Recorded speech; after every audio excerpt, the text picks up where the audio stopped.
Welcome back, Alpha Hunters. Another topic I have never seen anybody talk about. Do you benefit from trading? Have you ever asked this question about your trading? If you are new to trading, this is something you need to keep track of to know if trading is being valuable to your financial future. In this video, we're going to delve into how to keep track of alpha and just what alpha means. See you on the green side.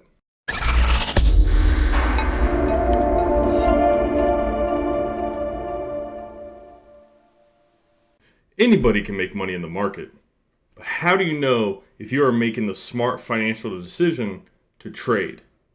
Many people want to be able to trade the markets. I guess it's a pride thing, but few actually can. So let's get an understanding of how to keep track of this metric. Then it's going to be time for the talk. Okay, so we transition to Investopedia. Like I said, this is going to be something for new traders to utilize to learn concepts and definitions and stuff like that. Now, what we're going to do is we're going to look up alpha. We're just going to look up alpha, basic alpha definition, and figure out just what it means, right? So alpha is a term used in investing to describe an investment strategy's ability to beat the market, or quote unquote its edge. Alpha is thus also often referred to as excess returns or abnormal rate of return, which refers to the idea that the markets are efficient, and so there is no way to systematically earn rewards that exceed the broad market as a whole. Okay, now I'm not going to go into the next part about beta and stuff like that, but alpha, just understand alpha is the difference between your returns as an investor or trader and the market's return. Okay, so we will look in two examples about that here in a little bit. I'll step by step calculate how to figure out how to calculate this. Okay, but this is how funds track their performance, and then they use that. Hopefully, they generate positive alpha, and then they use that as a marketing tool. Okay, the most common asset to compare to is the S&P 500. So I use the SPY, which is an ETF that tracks the S&P 500. And I would highly recommend for you tracking the S&P 500, but you can use other assets like the NASDAQ or the Russell 2000, whatever is relevant to you. What is the proper way to compare your portfolio returns to the baseline? Now, when I say baseline, I'm just talking about, the market or the asset you are comparing to. Now, for nearly all of us, S&P is going to be that comparable asset, or the SPY, the ETF that tracks the S&P 500. But first, we will want to get our performance number, okay? Your performance number. In your broker, there should be some way to see how you have performed over a given period of time, from either statements or graph of returns, like the past quarter, past year to date, the past year, full year, past 365-day year. Another way is perhaps going forward is to keep track of it yourself. This is something that I do actually in my trading journal. I have a tab that I just keep track of every week. I just note the value of my account. That way I can look at it anytime. And actually, I kind of just check my alpha every week.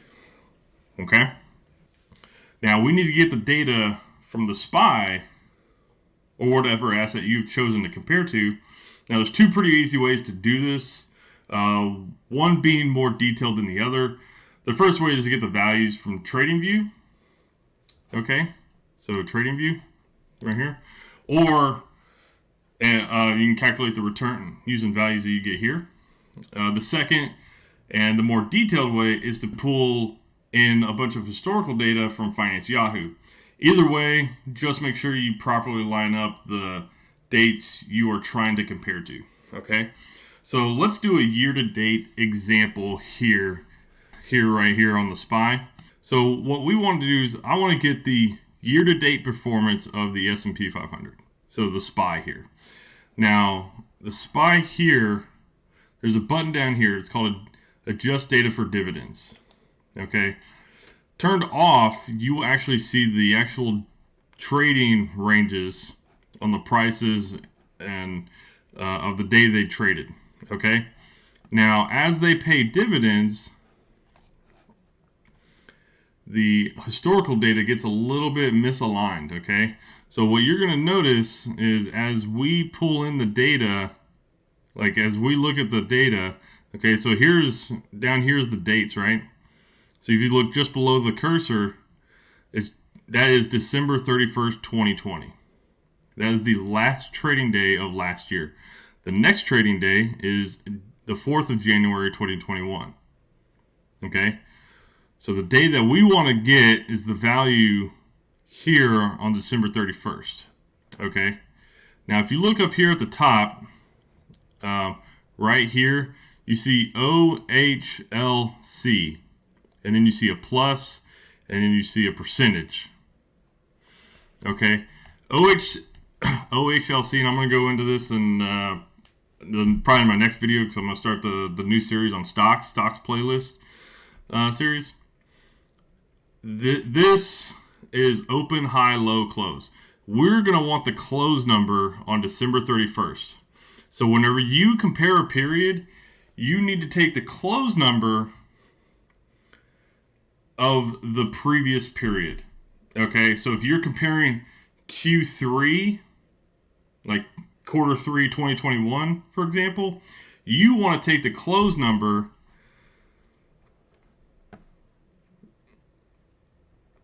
of June, whatever the last trading day of June was. So it was June 30th.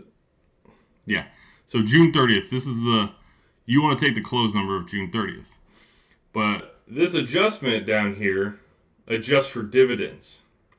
Now this is important in calculating the rate of return. Because right now, if we were to use the December 31st, we have 1, 2, 3 dividends that were paid out here. That the value of this date to the current date does not include the value of those dividends. So what we need to do is turn on this adjust data for dividends. So click that, and actually I'm going to show you the value. Okay, the value difference real quick. So you'll see right here December 31st. December 31st, and look at that OHLC. Look at the C number. It's 373.88. Okay, so if I go turn on adjust data for dividends again, and December 31st, 2020, the close number is no longer 373.88, it's 370.26. Okay, so that's very important, a very distinct difference. So what I'm going to do is we're going to start writing in some notes here. Okay, so 370, what was it? 370.26. Your beginning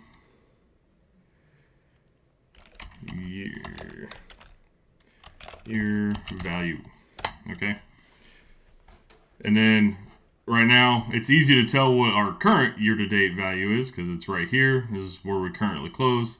So 468.53. Boom, boom. So it's real easy to see where that number is. Now, if you wanted to look at, Q3, you would just go to the last day of March. Or if you want to look at how well you did in Q1, you just go to the last day in March. Find the value there in March. What is that? 393.78. Or maybe you want to look at the first half of the year. You need to get the value for June 30th.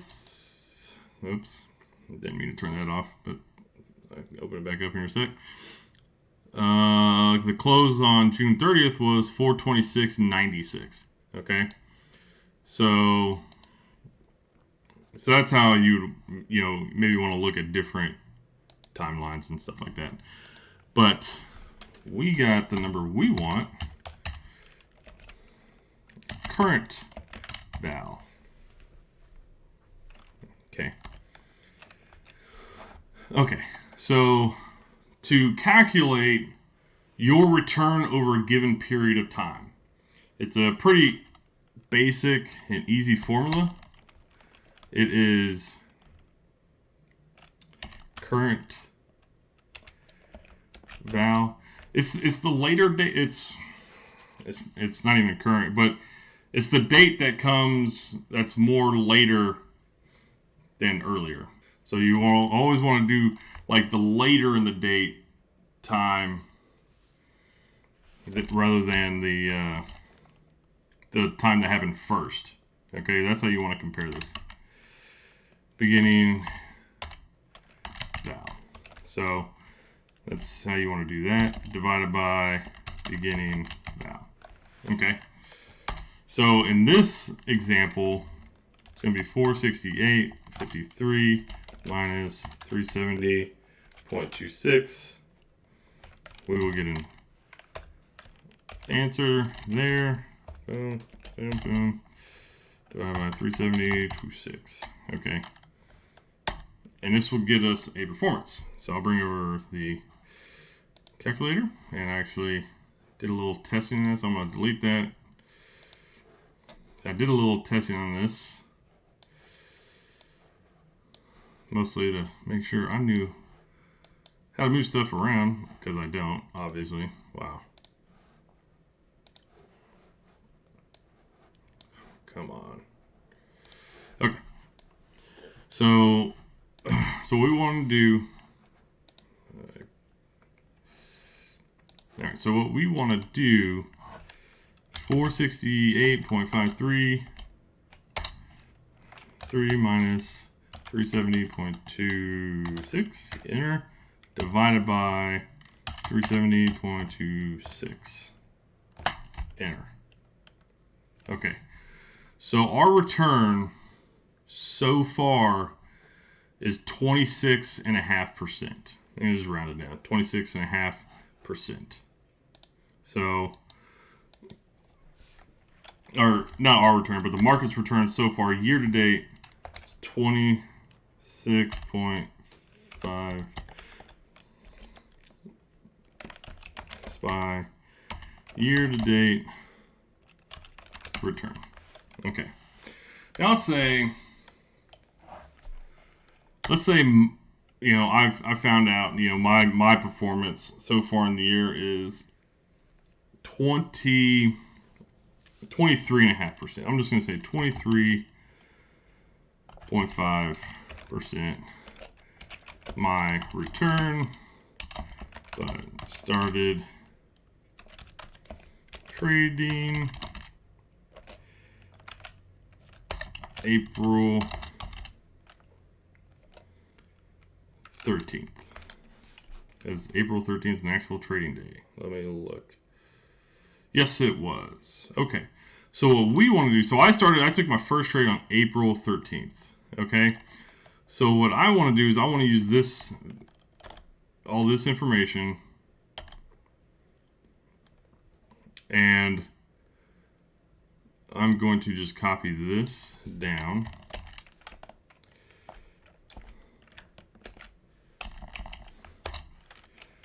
But this beginning value, remember I said I started trading April 13th. So I need like April, whatever the day before, trading day before April 13th. I need that value. So April 12th. So what's the close on April 12th up there? It's 408.99. It's 408.99. Okay. So I'm going to enter that in here.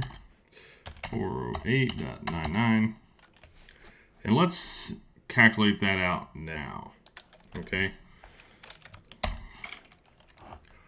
So 468.53 minus 408.99 divided by 408.99. Okay, bring up the calculator.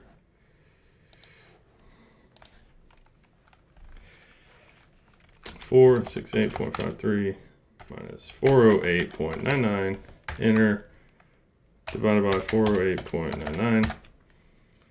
Wow, okay. So the market's returns were what? Is 14.5. We'll just call it 14.6. 14.6% SPY return since I started. Okay, so there you go. So my return since I started trading is 23.5%. The market has made 14.6%. And what we want to do to calculate alpha equals 20. So you always want to take your returns and then minus the market or your baseline returns, and that gets you your alpha. And I apparently can't do that in my head. Dude, it's kind of early in the morning, so leave me alone. Don't judge me. Don't judge me, Daniel. Okay. So our alpha here is 8.9%. That is our alpha. Or that is my alpha, right? You know, now I just made up 23.5% on return since starting trading at April 13th. Been trading a lot longer than that. But that is how you want to calculate it. Like if you start trading within a year, you know, you weren't here for a whole year or whatnot, this is how you would want to calculate it or do it. If you've been here for the whole year, you know, use the top example, calculate your year-to-date returns. But I track this every week. I want to see what my alpha is every week. It just kind of gives me an idea, perspective of, you know, how I'm doing. That way, also, when I get to the end of the quarter, I can just switch over to it. I don't have to come in here and calculate it. It's like, boom, there it's done. I can see what's going on, especially half year and year end totals. But that is how you calculate alpha, okay? So I'll leave this up here. That way you guys can just look at that as we just kind of move on here. But Warren Buffett... I know him. Said most people should just invest in low-cost market funds. So if you're underperforming the market or you have negative alpha, then you should follow his advice and just invest in funds like the SPY. And a good option is the VOO, as it has slightly lower fees. But give yourself some time to grow at trading, like a time frame of at least a year, and compare how you do the first 6 months to your second 6 months. Or maybe compare like each quarter and see if you're getting better each quarter. And like with anything, the more you do something, the better you should get at it.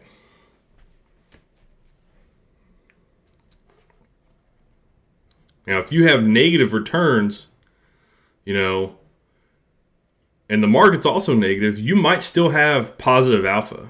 So just because you lost money, but the whole market lost money, lost value, doesn't mean you were bad at trading during that time.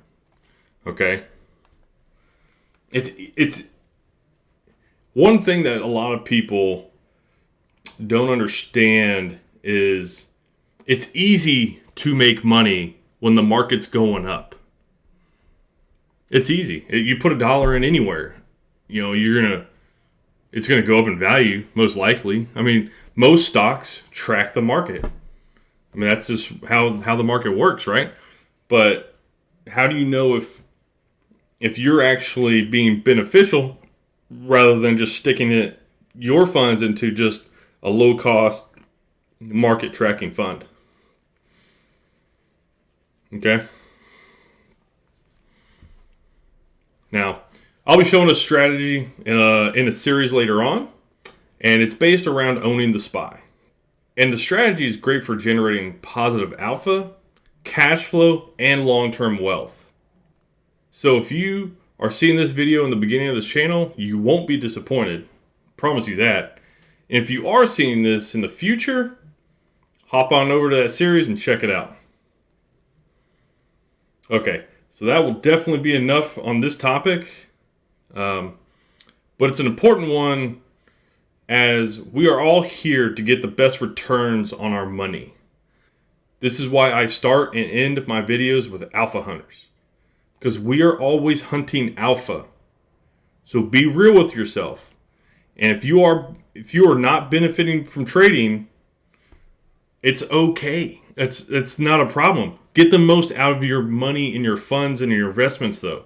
Stick them just into a low-cost market fund, like Warren Buffett suggests. There's no problem in that. Get the most out of your money. Okay. Take care, Alpha Hunters.